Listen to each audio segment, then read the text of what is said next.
Share ko lang mga ka-DIY yung setup ko na solar dahil may nagtatanong kung anong klase daw yung setup ko, saka kung ano yung mga kayang pagganahin itong setup natin na solar.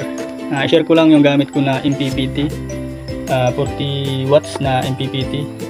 Tapos itong ano natin, power inverter na 12 volts, ang out niya ay 220 volts, 1000 watts.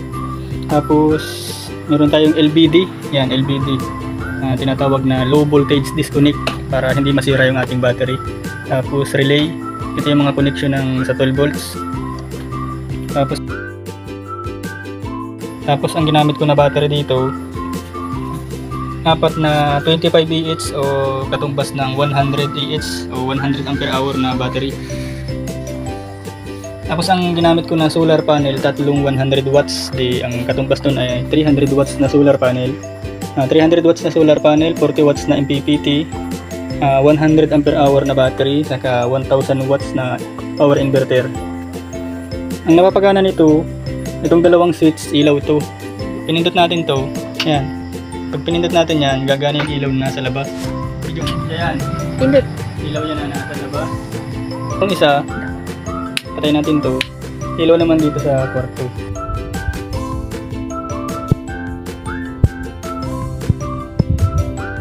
Ano yan,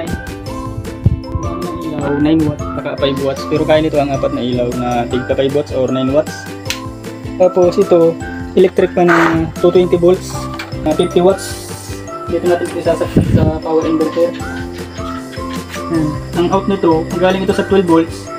Nag-out siya ng 220 volts, kaya kaya nitong paganahin ng electric fan.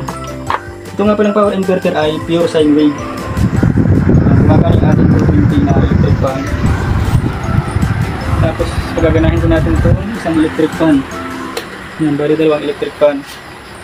Ito ay 12 volts na 15 watts. 12 volts na 15 watts. Ito naman ay 220 volts na 50 watts. Kaya din natin dito mag-charge ng mga cellphone. Yan. Saksak natin yan. Tapos sa cellphone. Yan, nag-charge siya. Tapos yan, nag-charge tayo ng cellphone. Ayan o. Mag-charge din tayo na ito. Mini fan. Napakalaking tulong yan. Yan. O, nag-charge. Kaya lang super lubat. Habang gumagana yung, ayan, pagganahan natin lahat. Dalawang ilaw gumagana, tapos nagka-charge, dalawang electric fan. Kasi ito yung ating karga ng battery, 12.5 pa din. Electric fan na 50 watts, tataas yan, 12.8. Yan, patay natin dalawang ilaw, 12.9. Tapos pag binunod natin itong mga nakasaksak, tapos patay natin itong power inverter, 13. Full charge pa rin siya. Electric pa, nakasaksak pa yung electric pa na yan. Oh. Patay na natin.